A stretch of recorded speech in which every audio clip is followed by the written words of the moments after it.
네, 안녕하세요. 한박해양공학개론 네 번째 수업 두 번째 강의고요. 이번 시간에 배울 거는 책에서 2.4 그러니까 최신 선박계약공학개론 책에서 2.4 내용을 다루고 있고요. 기본 도면을 얘기를 하고 있습니다. 그러니까 우리가 지금 우리가 2장이랑 4장이랑 내용이 번갈아 가고 있는데, 원래 2장에서 다루는 거는 선박 외형에 대한 얘기를 하고 있어요. 바깥 껍데기. 그 다음에 이제 4장에서 이번 시간에 할 거는 선박 내부 아니면은 생산 같은 거죠. 그러니까 여러분들이 봤을 때 배가 어떻게 생겼다. 특히 수면 아래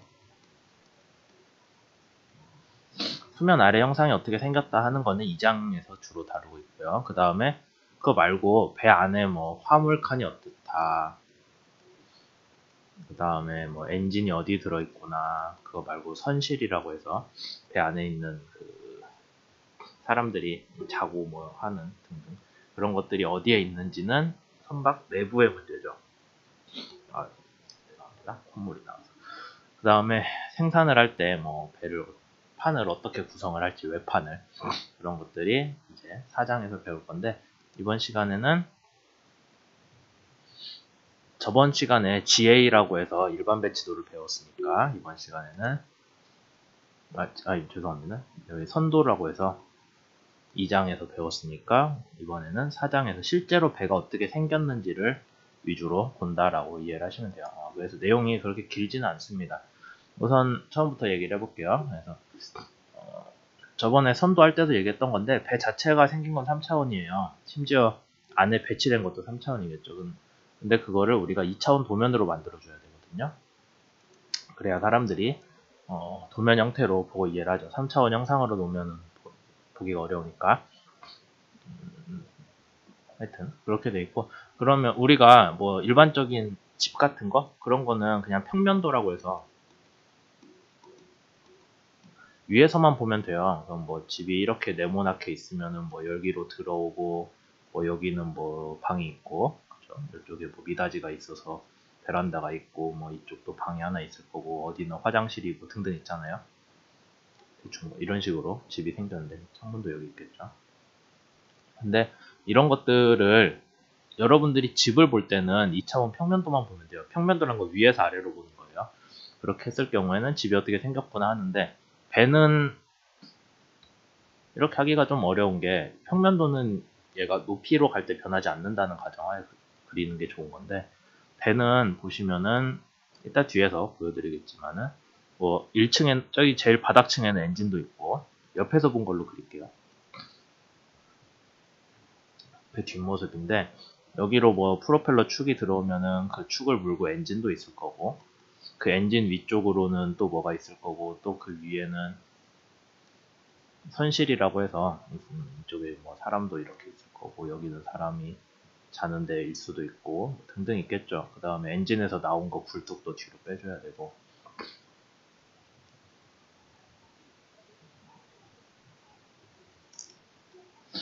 그러니까 서로 층수가 다 다르니까 그 층에 대해서도 평면도를 하나씩 그려줘야 되고, 그 층들이 지금 여러분들이 보고 계신 것 같이 측면에서 어떻게 생겼나도 보여줘야겠죠. 그 다음에 그래서 측면을 근데 또 보면은 측면도 있고, 그 다음에 우리가 이쪽으로 자른 평면도도 필요할 것 같고, 또 이런 식으로 자른 정면도, 단면도, 뭐라고 부를지 좀 애매하네요. 단면도가 배에 대해서 스테이션별로 또 그릴 수도 있겠죠. 우리가 이미 배가 3차원이란 걸 알고 있고, 거기에 대해서 선도에서 뭐를 했냐면은 바디 플랜, 그 다음에 뭐 하프 브레드스 플랜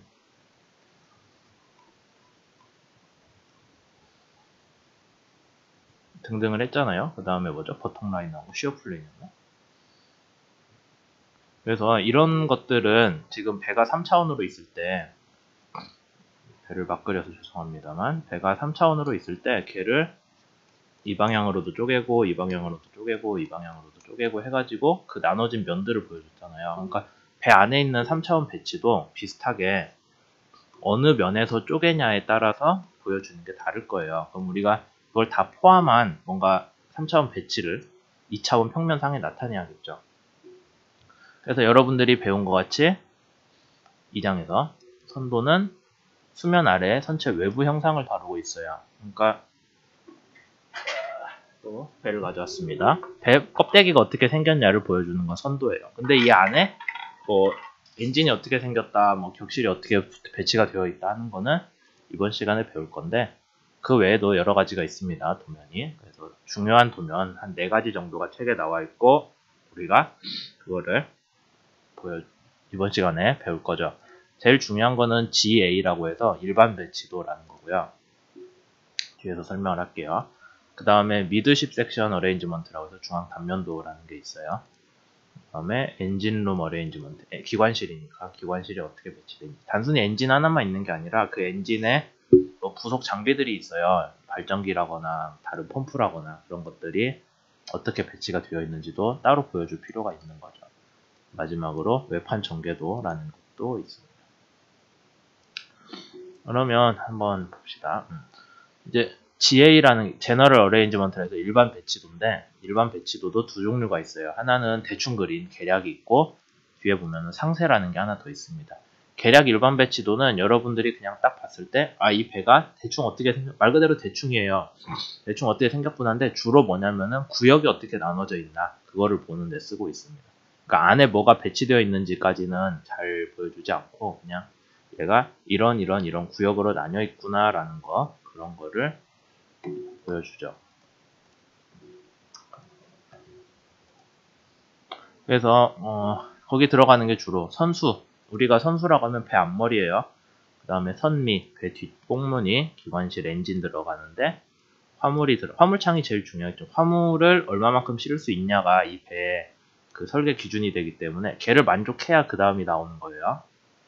그래서 화물 구역을 어떤 식으로 배치할지 보여주는 게 GA다 라고 이해를 하시면 되고, 그럼 화물 구역을 어떻게 배치를 하냐, 화물 구역을 어떻게 나누냐. 화물이 여러분들 생각하는 거랑 다르게 트럭은 뭐 그렇긴 한데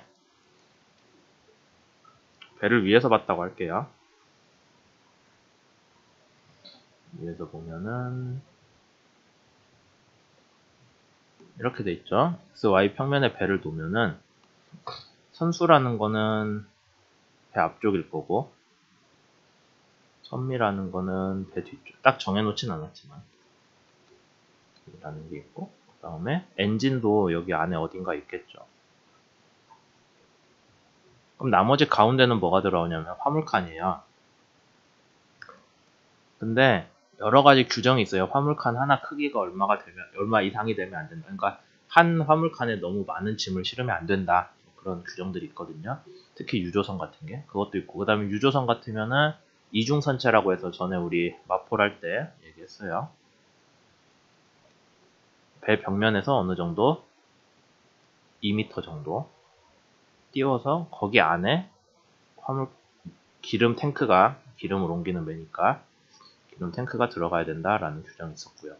그러면 여기를 통째로 하나의 기름 칸으로 채우면은 뭐 짐을 많이 실는 건 좋지만 제작비도 적게 들고, 근데 한 군데 구멍이 뻥 나면 여기 있는 원유가 다 빠지잖아요. 그걸 막기 위해서 최소한 몇 개의 칸으로 나누어야 된다라는 규정이 있어요. 화물칸을. 물론 화물칸 안을 이렇게 여러 개로 나눠 놓으면은 얘가 좀 구조적으로도 안정적일 수가 있겠죠. 그래서 하나가 터져도 얘만 빠지게끔 해주는 게 이제 있는데, 그럼 우리가 일반 계략 배치도에서 화물칸이 어떻게 배치되었냐 이것까지 보겠다는 거죠. 화물칸이 어디서부터 어디까지 구역인데 그 중에서 누구는 어떻게 사이즈가 구성이 되어 있다라는 거, 그것까지 보여주겠다라는 게 여기서 얘기하는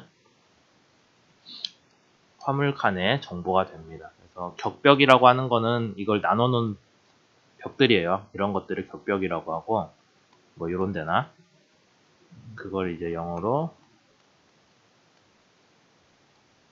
벌크헤드라는 말로 표현을 합니다.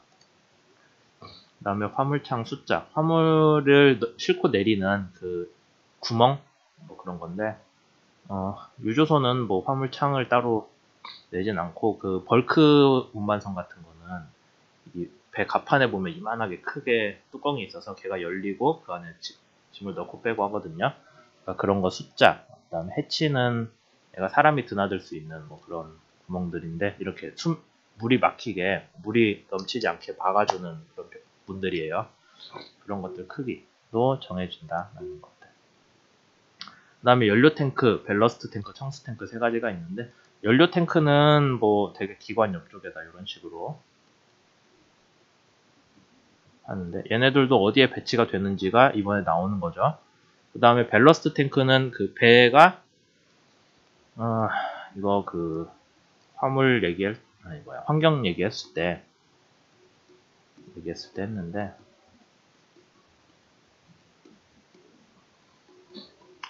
아마 기억하시는 분들도 있겠지만, 배가 짐을 가득 실으면은 그 무게만큼 더 가라앉아요. 근데 짐을 내리면은 배가 무게가 작아지니까 요만큼만 가라앉거든요. 근데 이러시면은 배 프로펠러가 물 밖에 나올 수도 있고, 그 다음에 보건성도 안 좋아져요. 저번에 우리 그 GM 얘기했을 때 했지만, 이만큼 잠겨있을 때랑 이만큼 잠겨있을 때랑 부력 중심이 많이 아래로 이동하잖아요. 무게 중심도 뭐 물론 좀 이동은 하겠지만, 근데 부력 중심 이동량이 더 커서 GM이 줄어들거든요. 그래서 배가 불안정해질 수도 있으니 그런가?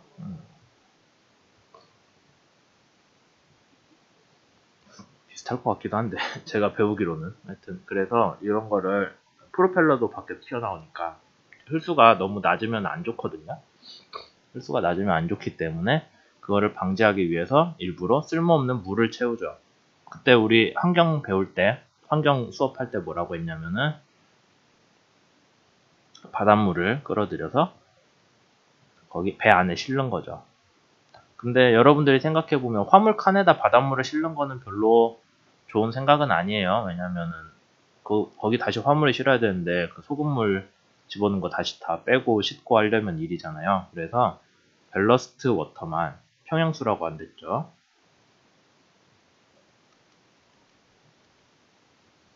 평형수만 담는 탱크를 배에서 따로 만들어요. 그걸 어디에 배치를 하냐? 주로 배 측면이나, 아니면은 뒤에 GA에서 따로 얘기하겠지만 배 바닥 쪽, 뭐 그런 데다 해요. 왜냐면은 우선 밸러스트 워터는 터져봐야 바닷물이 나가는 거니까 큰 문제가 없겠죠.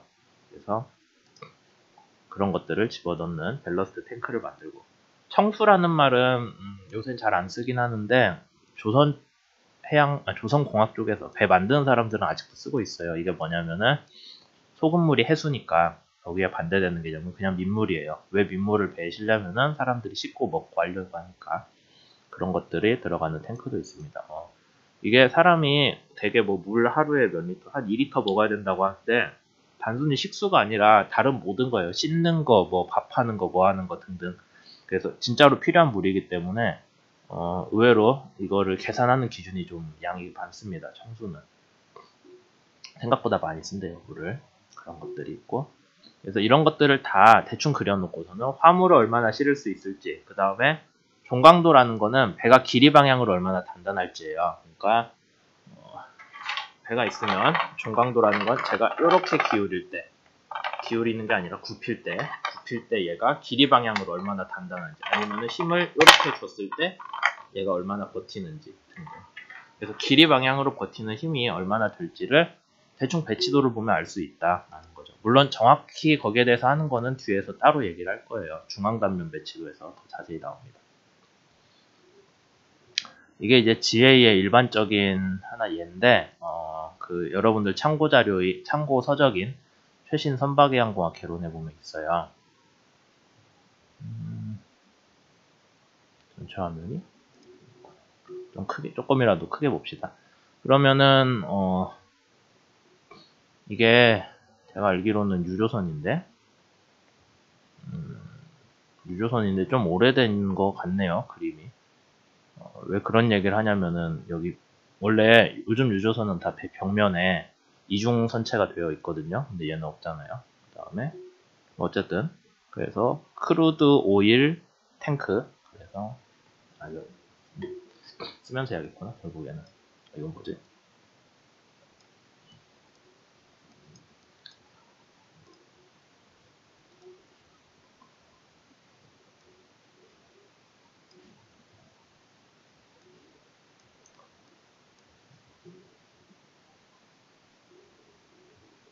크루드 오일 탱크고요. 그러니까 실제로 우리가 옮겨야 되는 원유를 담는 탱크예요. COT. 그 다음에 WBT는 보시면은 발라스트 탱크니까 발라스트 워터인데 왜 WB라고 썼는지 모르겠네. 그런 거고. FPT는 선수 탱크고, 그 다음에 COT도 보면은 PCS가 써져 있잖아요. C는 센터고, 그 다음에 왼쪽 오른쪽인데, 왼쪽 오른쪽 되게 자주 쓰는 단어이기 때문에 꼭 알아두시는 게 좋아요. 포트가 왼쪽이에요. 뭐 왜 포트라고 하냐라고 하면은 뭐 글쎄요. 이게 되게 좀 어원에 대한 그게 얘기가 많거든요. 그 다음에 스타보드는 그럼 당연히 오른쪽이죠. 뭐 여러 가지 어원에 대한 얘기가 있는데 그만큼 어원이 확실하지 않을 정도로 오래됐다는 얘기예요. 이 단어를 쓰기 시작한 게. 그게 이제 옛날에는 배가 이렇게 있었으면 사람이 여기 서가지고 오른손으로 이쪽 뒤에 있는 러더를 잡았다는 거예요. 근데 러더가 가운데 안 있고 옆에 있었대요. 이유는 모르겠지만. 그렇게 하니까 배를 댈 때 이쪽에 배를 정박을 하는 게 항구에 하는 거고 그 다음에 이쪽이 스티어보드래나. 그래서 배를 이렇게 방향을 왔다 갔다 하는 스티어라는 게 우리가 자동차 핸들을 원래 영어로 스티어링 휠이라고 하거든요. 그러니까 방향을 바꾸거나 조절하는 게 스티어링이에요, 영어로. 그래서 그걸 하는 쪽이라고 해서 얘가 스타보드가 됐다는 얘기도 있고 자주 나오는 어원이긴 합니다. 하여튼 근데 여러분들한테 중요한 거는 어원이 뭐가 왜 그렇냐라는 게 아니라 그래서 이거를 포트가 왼쪽인지 우리가 어떻게 외우냐. 제가 그 강의 교재로 얘기했던 네이버 아키텍처 노 네이버 아키텍처 거기 책에 보시면은 포트가 네 글자잖아요. 레프트도 네 글자. 이걸로 외우라고 해요.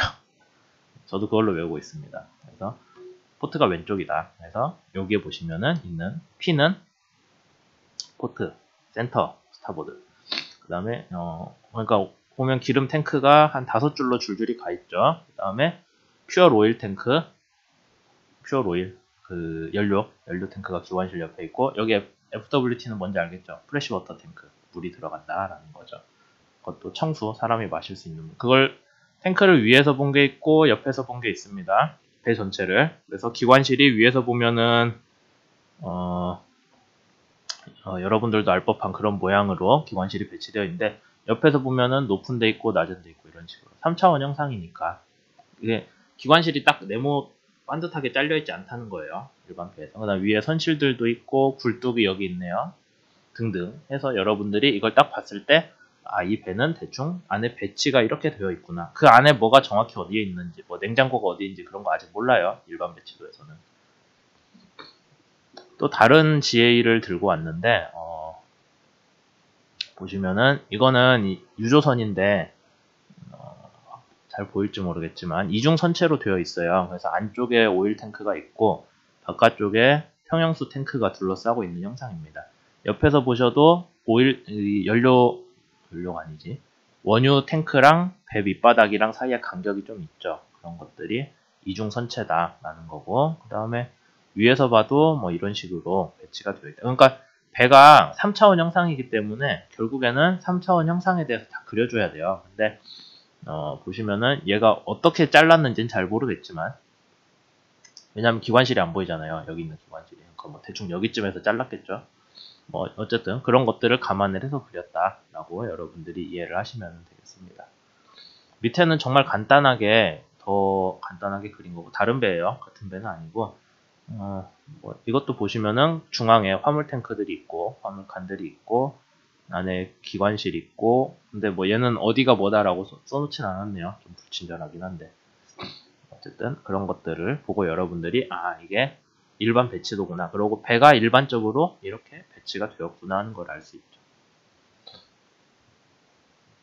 이거는 컨테이너선인데요. 컨테이너선은 그 짐을 배 밑바닥부터, 여기 제일 밑에 보면은 이제 여기 요렇게 여기 밑바닥 보이시죠? 밑에 이중선체로 조금 있는데 거기 밸러스트 워터 채우는 게 있고요.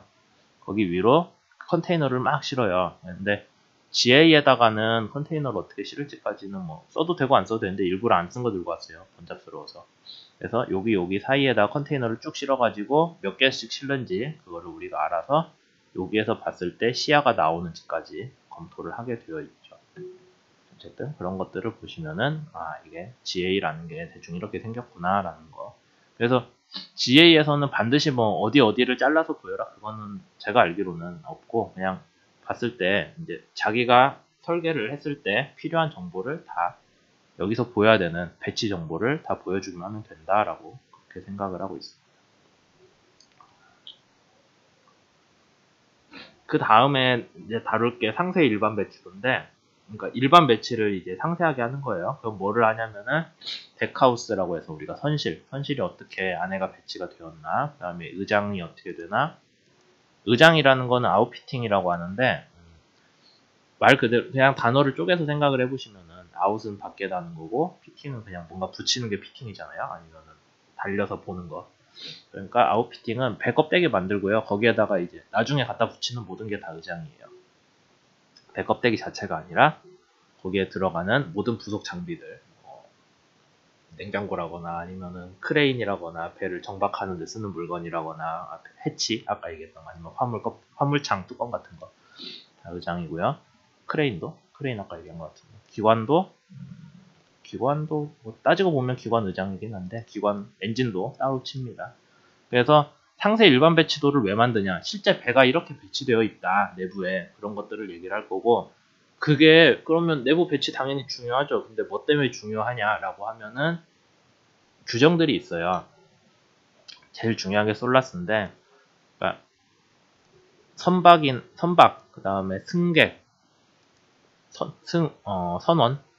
크루, 선원, 승객들의 안전에 대한 규정이에요. 뭐 얘가 안전을 위해서 구명정은 몇 개가 있어야 되고, 뭐 배 사고가 났을 때 어떻게 해야 되고 등등, 그거를 만족할 수 있는, 그러니까 우리도 여기 건물 보면은 정기적으로 소화기 몇 개 있는지 검사하거든요. 잘 움직이는지. 우선 소화기가 몇 개 깔려 있는지 정도가 여기 나오겠죠. 우리 말로 하자면 그런 상황입니다. 그 다음에 마폴은 우리 환경 얘기할 때 썼어요. 기름 터지는 거에 대해서 어떻게 방지를 하고 있나. 그러니까 꼭 유조선이 아니더라도 모든 배가 연료 탱크는 있으니까 그 연료 탱크의 누출도 마폴에서 생각을 쓰거든요. 신경을 쓰기 때문에 그런 것들 다 고려를 해야 된다라는 거죠. 그러니까 얘네들이 고려된 게 상세 일반 배치도에 반영이 되어 있어야 돼요. ICLL은 아마 선박 계산이라는 수업에서 여러분들이 배울 건데, 짐을 실었을 때 어디까지가 흘수선으로 나올지, 그 다음에 흘수선이 커지면은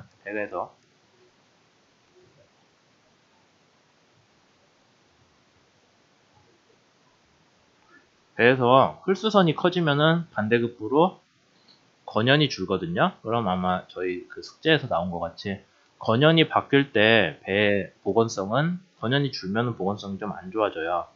그래서 최소 건연에 대한 규정도 같이 들어갑니다. 짐을 얼마만큼 실는지는 뭐 그건 네 자유인데, 그거를 했을 때 건연이 최소한 얼마, 건연이라는 게 갑판에서 수면까지 거리예요. 그게 얼마나 나오는지는 이들이 규정을 해줘야 된다, 규정을 따라야 된다라는 게 ICLL의 기본 내용입니다. 그래서 풀 GA를 들고 왔는데 아마 책에 있는 거일 텐데,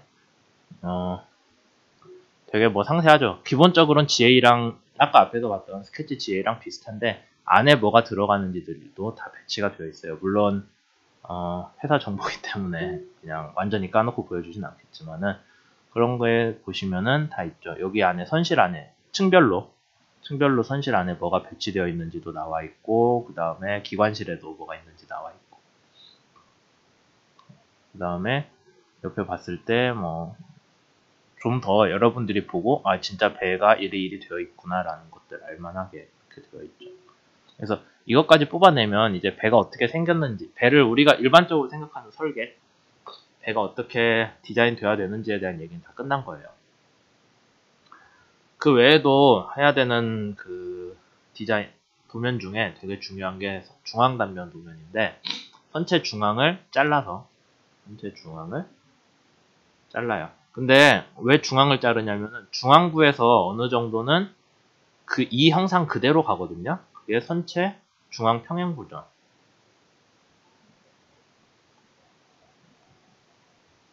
근데 얘가 힘이 가해지면 배에 뭐 굽힌 모멘트가 가해진다.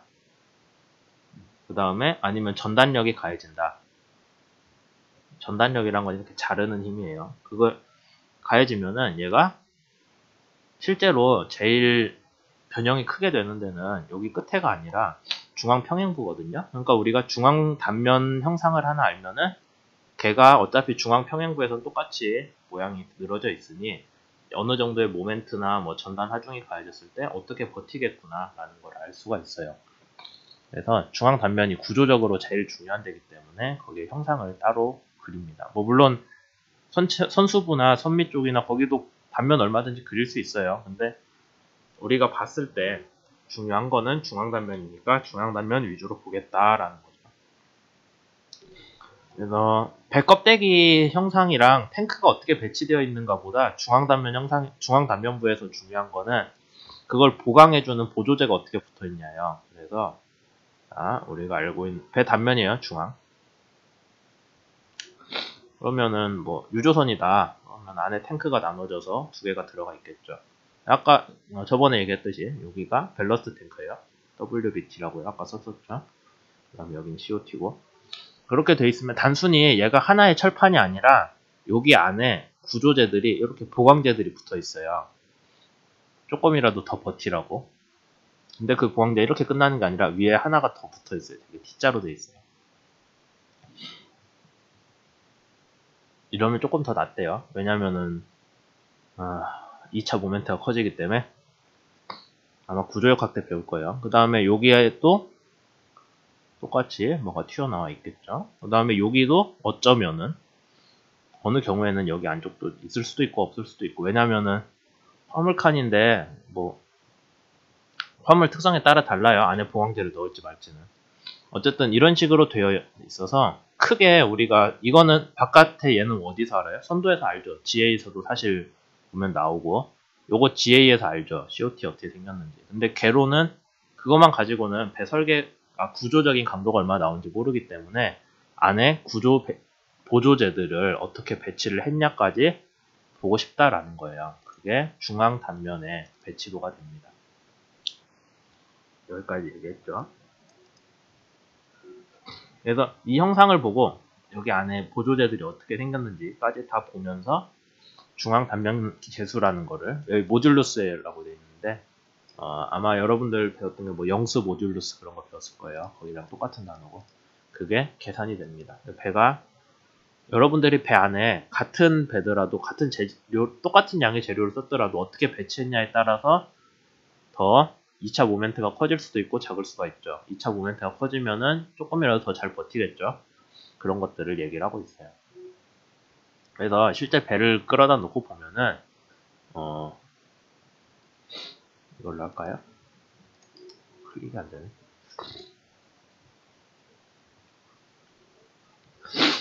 우선 하나하나 봅시다.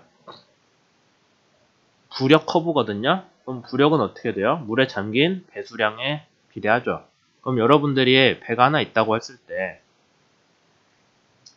길이 방향으로 받고 있는 부력은 배를 이렇게 김밥 썰듯이 썰면은 요거 하나하나가 받는 부력이 될 거예요. 얘네를 다 더하면은 배 전체 부력이 되겠죠. 근데 보시면은 뭐 선체 중앙은 어차피 물에 잠긴 면적이 똑같으니까 크게 변하지 않는데 요쪽 같은 데는 물에 조금 잠겼잖아요. 그러니까 부력이 작을 거예요. 여기서 하고 있는 얘기가 그거죠. 배가 부여할치 커브가 부력이니까 배가 선 위에서는 부력이 작다가 중앙으로 오면 쭉 커졌다가 선수로 가면 다시 작아지겠죠. 그 다음에 배 무게는 어떻게 배치가 되나요? 또 여기 보면은 실제로 배 형상 같이 가겠죠. 왜냐하면 선수는 철판이 적게 써서 가볍다가 화물칸에 짐을 실으니까 균일하게 가겠죠. 중량이 균일하게 분포될 거 아니에요. 같은 화물칸에다가 화물칸들에다 비슷한 양의 짐을 실으니까. 그 다음에 선실은 무게가 좀 나가니까 무게 많이 나가고, 그 다음에 엔진 있고, 이쪽에 엔진이랑 선실 다 있겠죠. 그리고 뒤쪽 선미까지 뭔가 배치가 되어 있다면 무게는 부력이랑 다르게 그냥 설계된 대로 배치가 될 거예요. 그럼 실제로 배에 가해지는 힘은 어떻게 되겠어요? 부력이랑 어떤 배 한 단면에서 부력이랑 중력이랑 서로 완전히 같아요. 크기가 만약에 둘이 크기가 같다면 상쇄되니까 얘가 주위에다가 힘을 줄 이유가 없죠. 여기 면을 통해서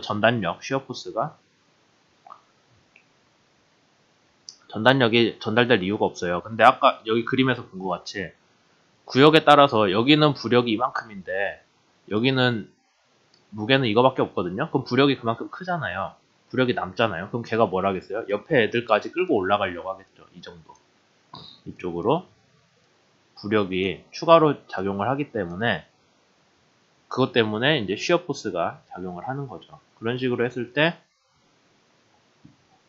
부력이랑 중력이랑 각 지점에서 각 단면에서 불일치하는 걸로 인해서 시어 포스가 발생을 한다는 거 알 수 있고, 그 다음에 시어 포스랑 여기 배 가운데에서 시어 포스랑 모멘트를 구하면, 시어 포스로 인한 모멘트를 구하면 걔가 밴딩 모멘트가 되겠죠.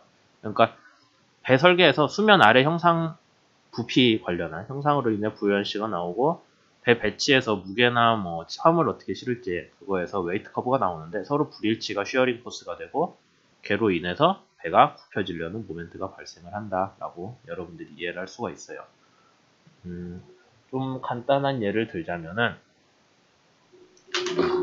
책이 있는데, 책이 다 쪼개져 있는데, 제가 책 무게는 아마 전체적으로 균일하게 가해지고 있을 거예요. 이렇게 합시다. 책이 무게는 균일하게 가해지고 있는데 제가 받침점을 균일하게 안 하고 여기 한 군데만 하고 있어요. 잘 안 세워지네. 한 군데만 하고 있으면 어떻게 되나요? 배가 이렇게 된다. 책이 가운데가 축 처지죠. 왜 그래요? 무게는 전체적으로 균일하게 가해지고 있는데 제가 받침점은 여기 한가운데서만 힘을 주잖아요. 그러니까 이쪽은 서로 쉬어링 포스가 발생을 하는 거고, 그로 인한 밴딩 모멘트가 있으니까 얘가 이렇게 굽어지는 거죠. 제가 가운데만 버티고 있을 때. 그거랑 똑같아요. 배도. 다만 부력이 한 점이 아니라 전체적으로 분포는 하고 있는데 걔는 수면 아래에 부피에 관련되어 있기 때문에 부피가 수면 아래 장기 부피가 큰 선체 중앙은 부력이 커지고 양쪽 끝은 부력이 작아지죠. 근데 안타깝게도 배의 무게는 그렇게 선수 선미로 갈 때 막 0으로 완전 작아지진 않거든요. 여기 그림 보시면 아시겠지만. 그래서 쉬어 포스랑 밴딩 모멘트가 작용을 하는데 어디가 제일 커요? 쉬어링 포스가 중앙보다 좀 앞이 더 크네요. 선체 중앙보다 좀 앞이 크고, 밴딩 모멘트는 선체 중앙이 커요. 뭐 물론 배 종류마다 좀 달라지긴 하는데 크게 보면은 거의 이런 식으로 나옵니다. 그리고 선체 우선 이게 이제 실제 중앙 단면 배치도인데, 얘를 말하기 전에 선체 단면이 어떻게 생겼는지 일반적으로 얘기를 드리자면은 일반 화물선이에요. 그럼 여기가 여기가 화물창이거든요. 우리가 화물 실는데 이렇게 부르르르 하고 짐을 실으면은 여기 안에 차요. 밑에는 그 화물칸이 아니라 밸러스트 워터 탱크 같은 걸로 쓴다는 뜻이에요. 그러니까 화물칸이랑 연결이 안 돼 있어요. 밑에 X자는. 그 다음에 뭐 다목적 배라고 되어 있고 얘는 필요 없고, 벌크 캐리어가 그 철광석 뭐 밀가루 콩 그런 공기네들 여기에다가 쏟아 부으면은 그냥 여기 안에 꽉 차요.